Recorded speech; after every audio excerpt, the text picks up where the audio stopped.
Okay, 501. Sorry to get a little late start here. This is week one. I'm sorry. It's been a rough weekend. Sorry about that. This is week two, Zoom session for LDR 300. I've got it up on the screen right now. I'm going to cover a couple things and then make sure that if anybody dials in, they get their questions answered. This is 21 January 2020, correct? And we'll go ahead and get started. So a little bit of a rough weekend. I'm behind on my grading. I apologize up front.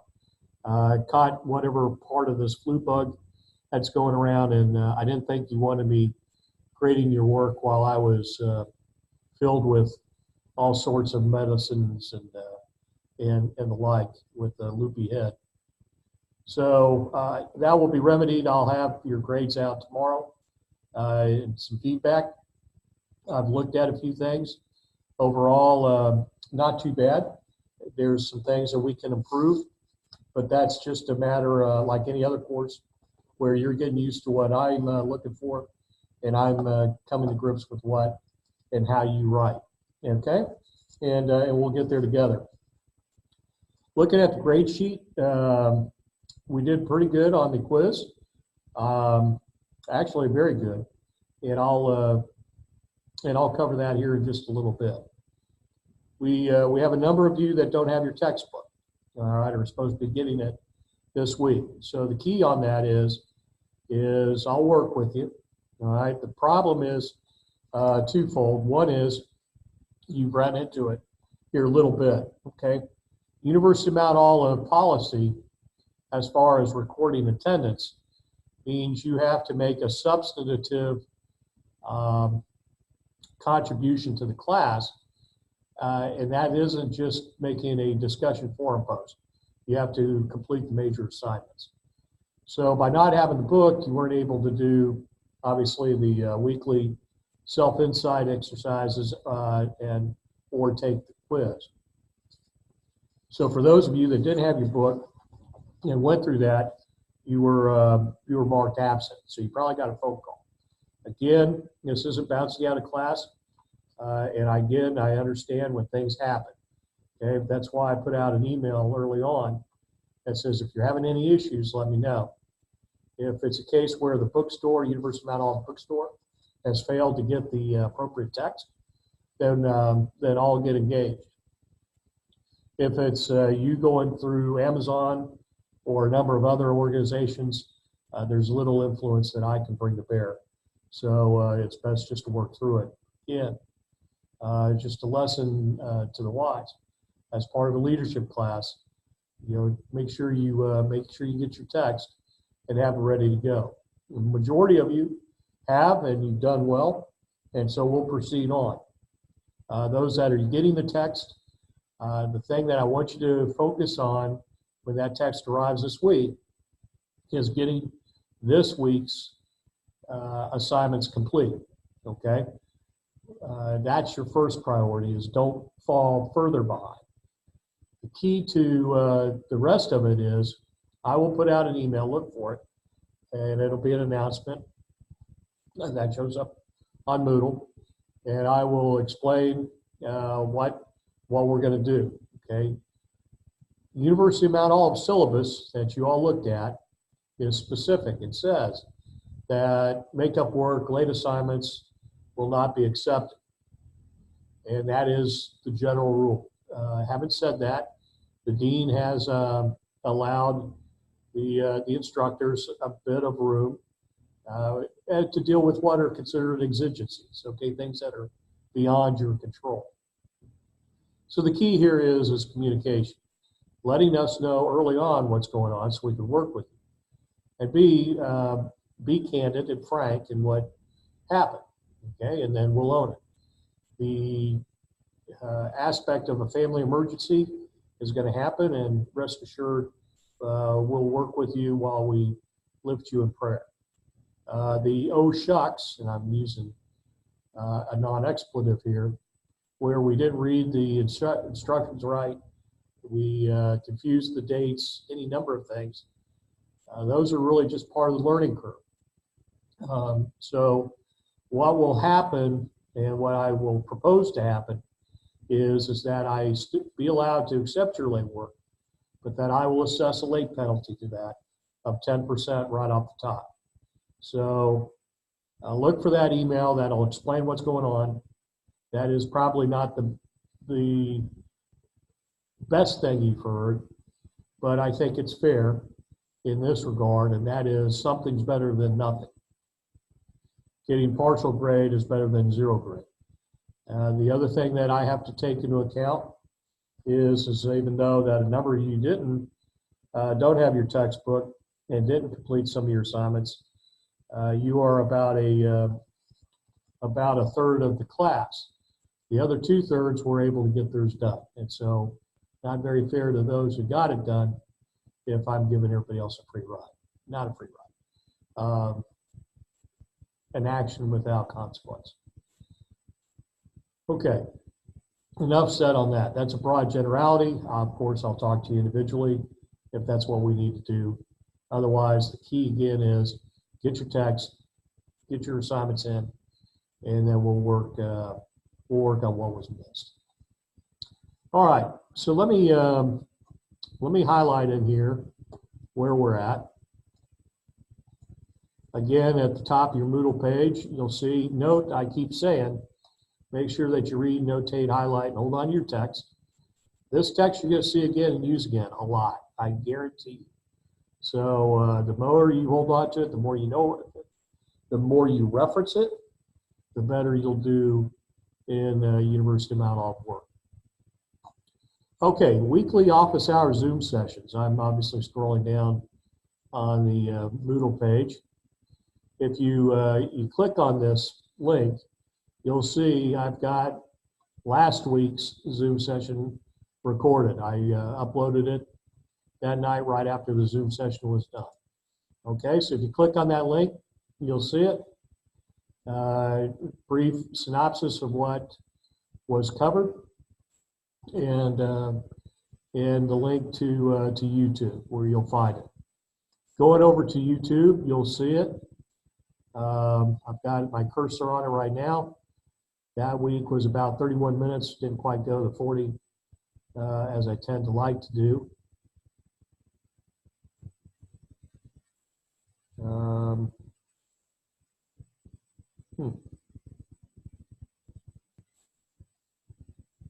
For some reason I didn't upload the LDR 340. Oh, all right. Well, we'll look at that later. So again, the key on this, on all of this is for your use. And if it doesn't do you any good, then okay, no harm, no foul. It's there just as an additional resource in case you could use it. All right. So we're going to go ahead and clean this page up a little bit.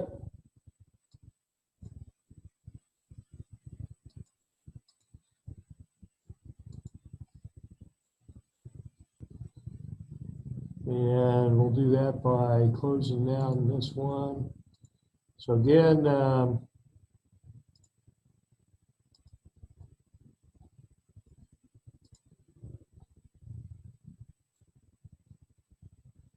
right. So yeah, we've opened up week 2. Here's your discussion forum. So a couple questions. So you'll see in chapter 3 is when we'll start getting into the term contingency as it relates to our study of leadership essentials. You had sort of a quiz question on that last week, but it should include you in that since we hadn't covered contingency yet, then that was probably a false question, or it was more of the great man theory. We'll cover that a little bit. And then in chapter 4, I want you to look at the big 5 personality dimensions and then share with us. And that should be very fun and insightful. Your self-reflective summary report. Again, I'm generally looking for a paragraph per exercise. You go through, write a paragraph on 3.3 as an example, where you do the summary, discussion, personal reflection, and then next paragraph, 4.4, summary, discussion, personal reflection. Okay. Don't get hung up on format. If that really throws you for a loop and you do it a different way, I'll work with you on it. The key on it is I'm looking for content. I want you to really knock these out of the park, okay? You don't have to go in depth on the summarization of the exercise because I've taken the exercise. But you want to kind of summarize what your results were. And then how the exercise apply to the concepts presented in the text, okay? If you don't bring in any concepts from the text for these exercises, at least one, then you're missing a grade or missing some points. This is to evaluate how well you can apply the concepts, principles, theories, models, and the like that are in your text. Excuse me, and then personal reflection, okay? How will this information benefit you and your ability, enhance your ability to lead others? And then part of this is how will you use this to create value in your career? What we mean by that is it is self-insight, it is self-reflective. This is get to know you time for you. But we'd be remiss if we would go through an entire leadership class, going through all these exercises, if you didn't take at least part of the time to sit down and think, how would you apply this exercise to your subordinates, to your organization, to your leadership? Do you see what I'm getting at? In other words, hey, having my people take this exercise, having my family take this exercise, have my kids take this exercise, would be instructive to see how they fall out on this particular issue. And that helps me know them better. You see what I'm getting at here? Okay? So part of this is to use it. And again, as always, if you don't agree with the results that you got, that's fine too. Just be prepared to explain a little bit. Hey, I don't agree. And here's why I don't think it's very accurate. Okay? In the end, I give you a metric of X amount of pages, X amount of sentences. I don't really do word count, but maybe. The bottom line on all that is I don't grade based on pages. I don't grade based on sentences. I don't grade based on word count.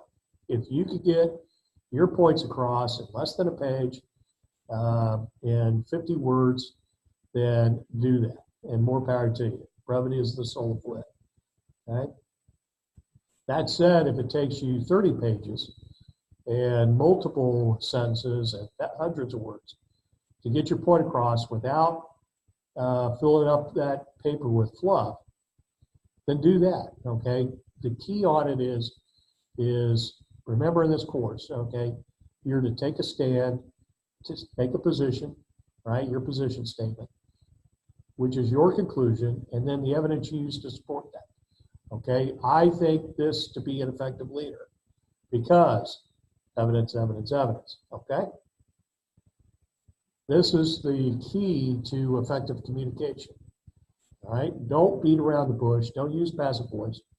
Come out and say what you mean what you say, and then back it up.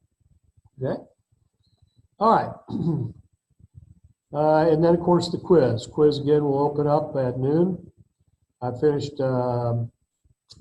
writing it. It covers chapters 3 to 4. You again get only 30 minutes, which should be plenty of time. I looked at the last quiz and it looked like everybody, there's one or two of you may have a little bit of a challenge, but it looked like everybody had plenty of time. Okay? If you have not read the text and try to take this quiz, you're not going to get there. Okay? It's designed for you to read and then use your notes to follow up. So, and there was a question in there where it caught a couple of you. Again, not a lot, but enough of you that I'll talk about. And you got to kind of think through these things, and that's that's really the critical piece on the quizzes is I don't necessarily want you memorizing all this information. Okay, I want you to be familiar with it and be able to understand broad concepts.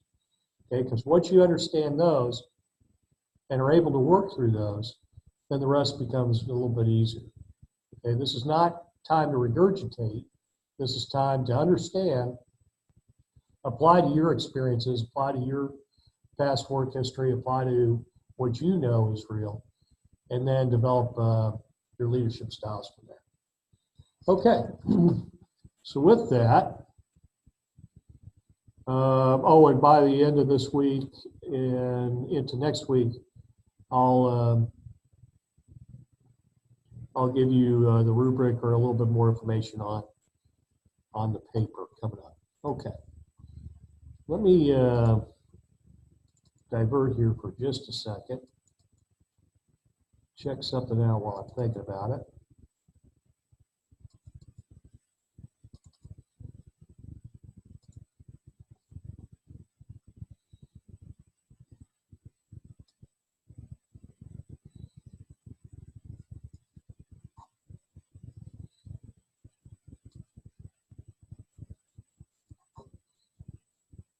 I appreciate everybody's patience with me.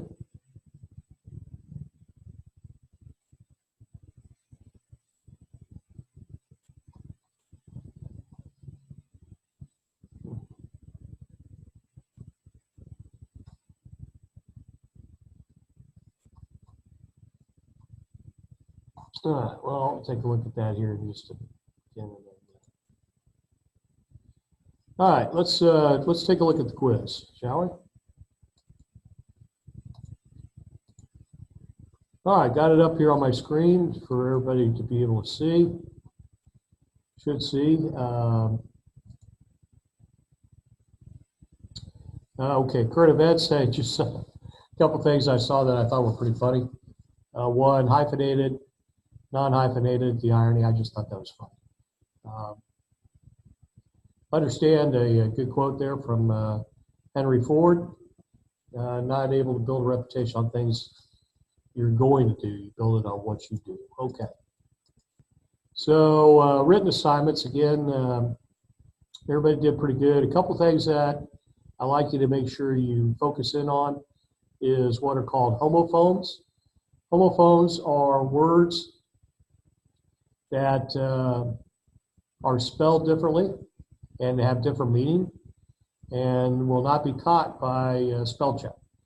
All right, so if you're talking about telling somebody or telling a tale and it's T-A-I-L or T-L-E, okay, no, N-O-W is now, K-N-O-W is no, N-O is no. In other words, these are words that have different meanings and are spelled differently. So the key is don't rush through your work. Make sure you proofread, okay? And that's a big thing I'll give every class is make sure you proofread. Okay.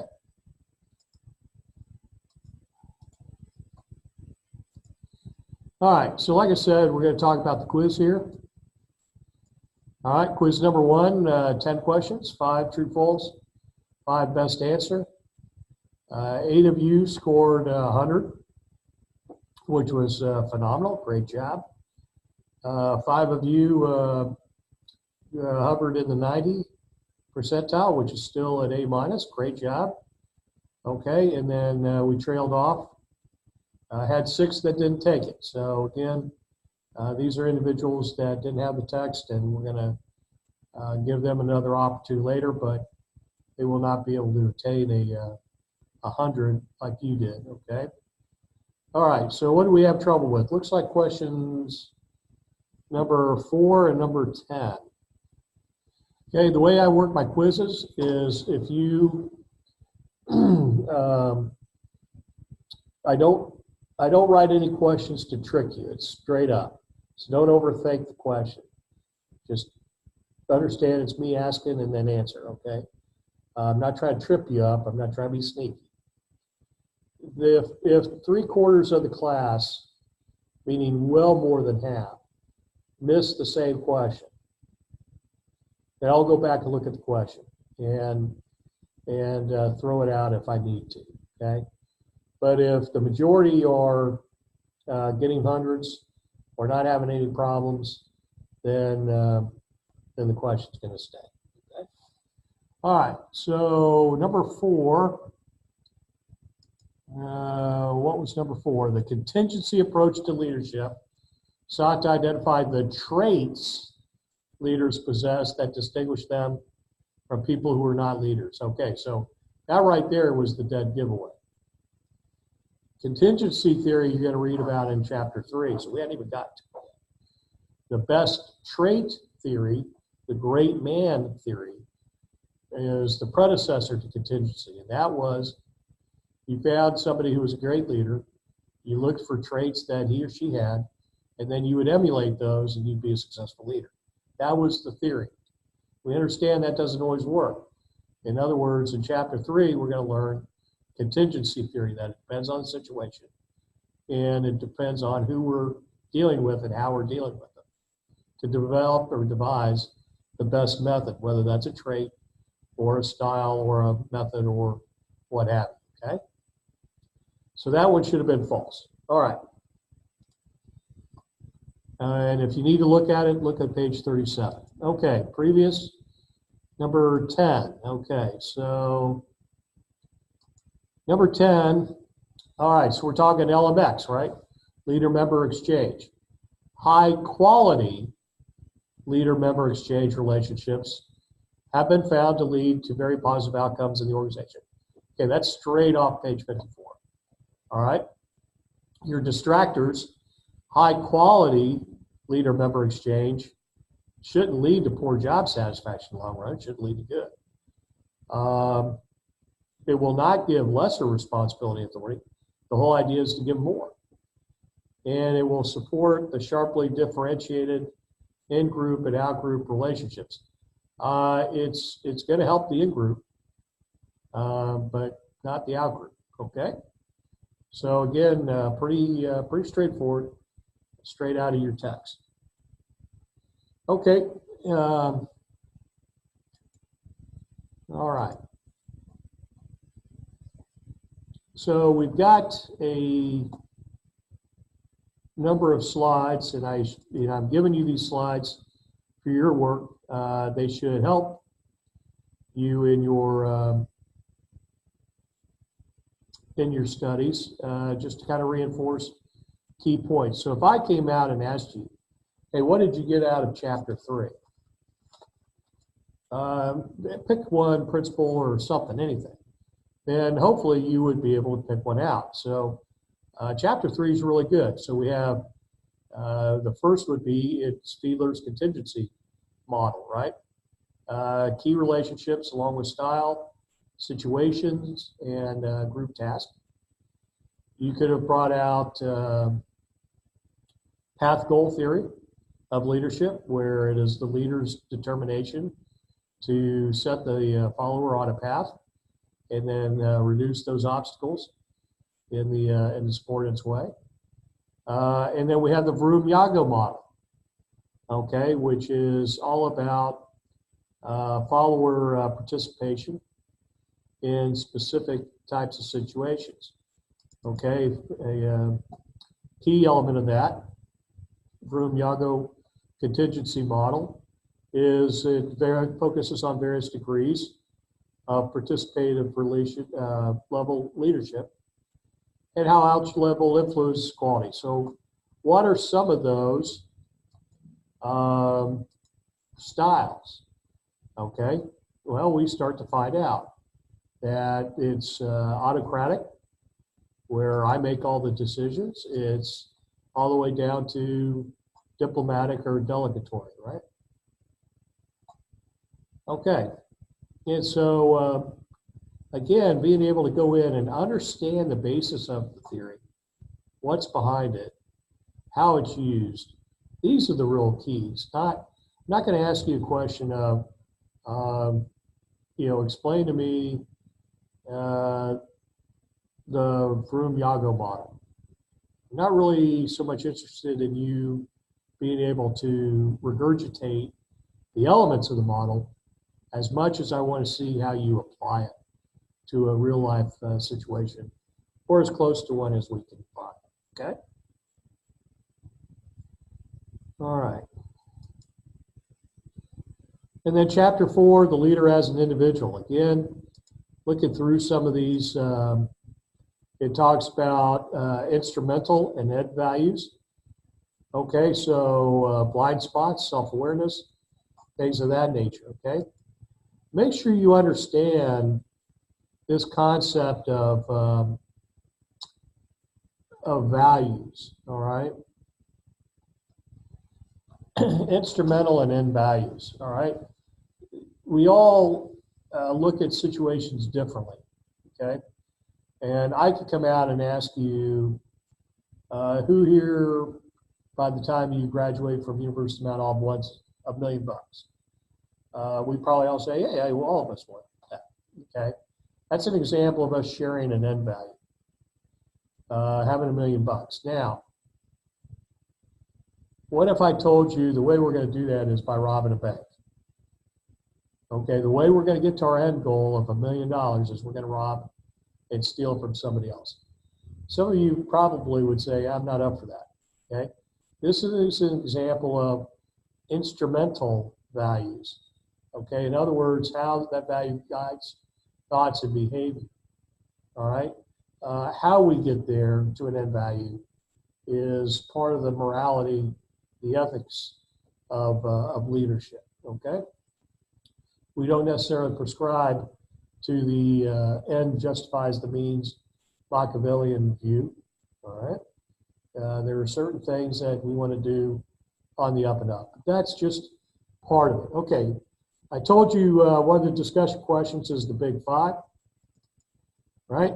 Big five, personality, descriptors is extroversion, agreeableness, conscientiousness, emotional stability, and openness to experience. And you've got a self-insight you can do to take a look at what yours is. And I'd like you to share that with us. Okay. A lot of us have gone through previous courses, and you've heard theory X and theory Y. Okay, theory X presumes that people are basically lazy, they're not made of any work, they tend to avoid responsibility, they be supervised heavily. Theory Y is an assumption that people are not lazy, they like work, they want to do a good job, and they care. The key to this is theory X and theory Y is not describing other people, although it sounds like it, okay? Theory X and theory Y describes you as a leader. You as a leader, if you assume people are lazy and not motivated and tend to avoid responsibility, will treat and lead your subordinates accordingly. Okay, so when you see somebody who is micromanaging you, in theory, they are probably a theory X adherent.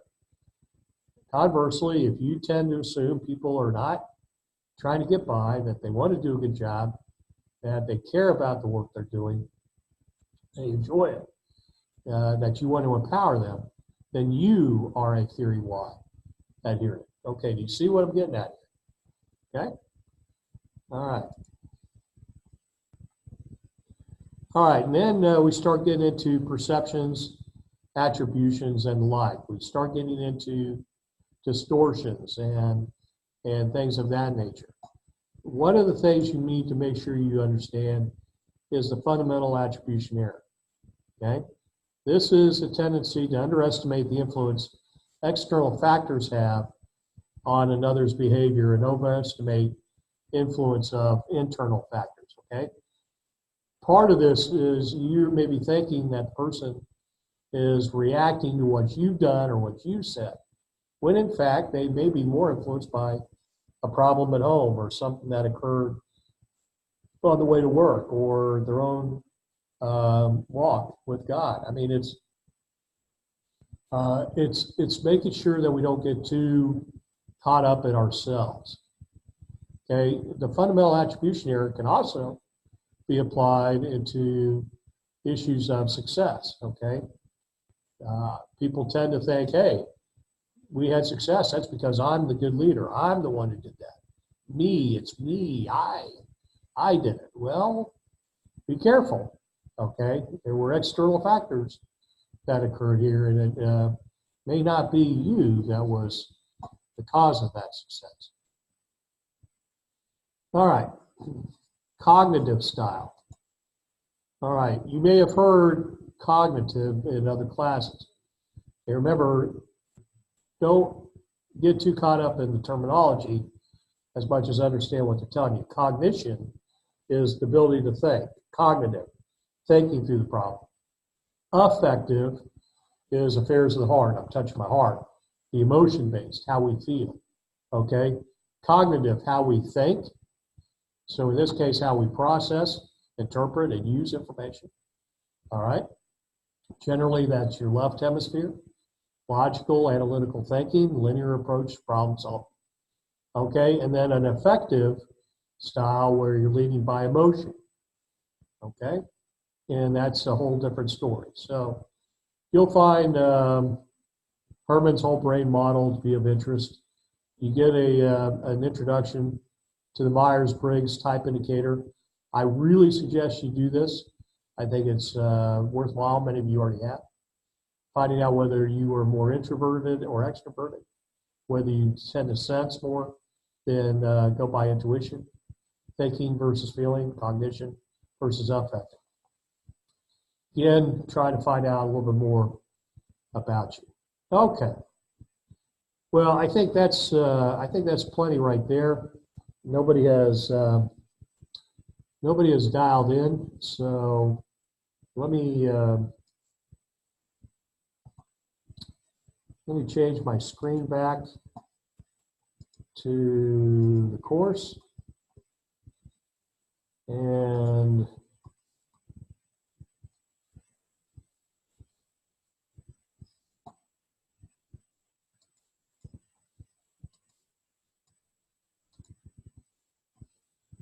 hopefully anyway.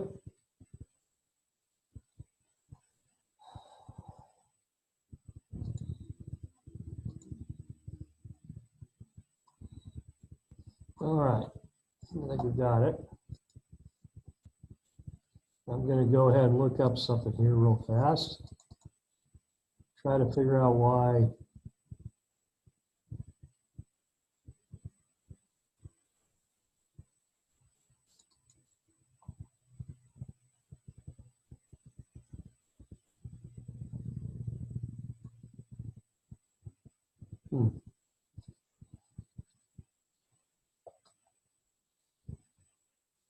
Oh, that's a shame.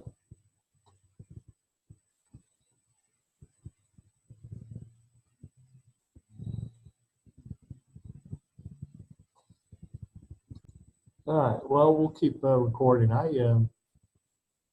somehow screwed that up. That's a little disturbing. Okay.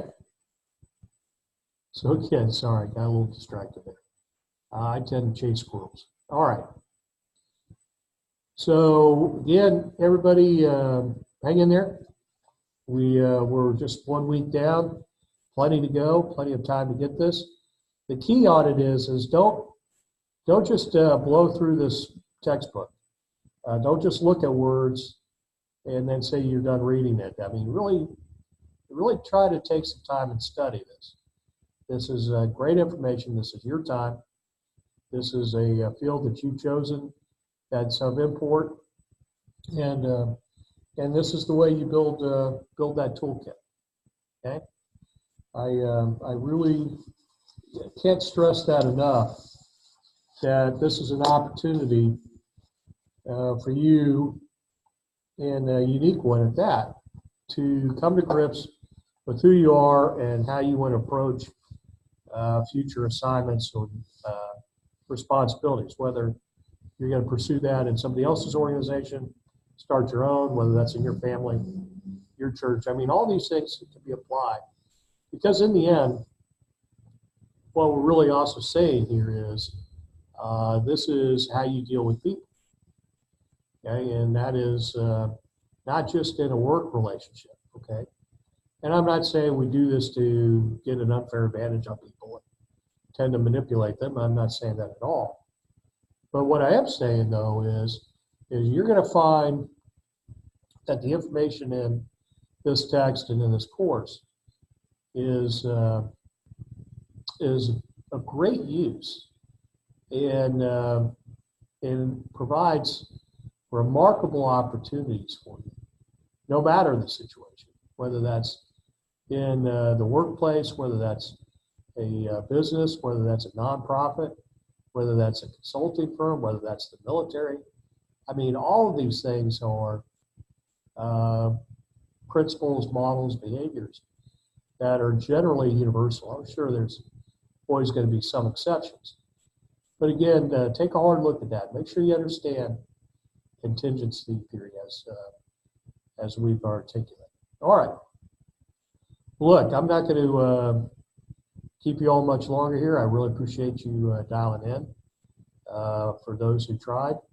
If not, for those of you who came back to watch this, and I wish you the best this week. Hang in there with it. You know what you're doing. We'll tighten up. It's my job to give you a little better feedback. And again, I will get after that. My apologies to you personally on that. Like I said, I just went down hard. I hope none of you are dealing with that, but I suspect you are. So I know that's not an excuse, and that I owe you some effort. Okay. All right. With that, let me see if I can't leave you with something fun.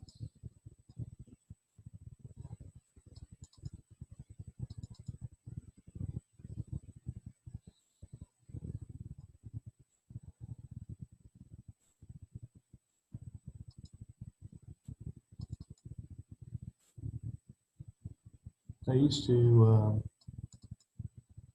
show a lot of films.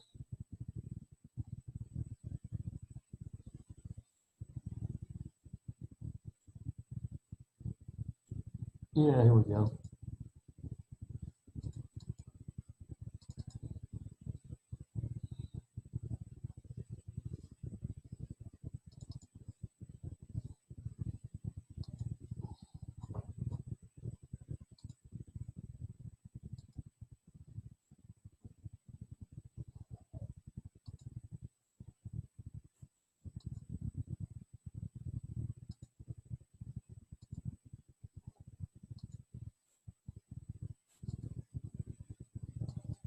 What's that? That's a swear jar. Every time someone swears, you put a quarter in it. Who gets the money? I don't know. They used to buy something for the office, like a piece of Bud Light or something. Been awesome. Hey, Bob. Hey, Jim. Eric, I have a start on line 3 for you. Can I borrow your pen? Can I borrow your big pen? Will the owner of a white station wagon please go yourself? We're gonna go down there, and we're gonna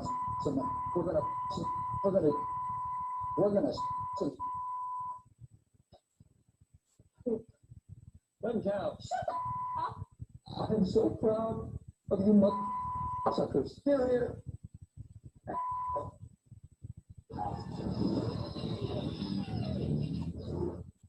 All right, a little off color, but gets the point across. All right. Let's close this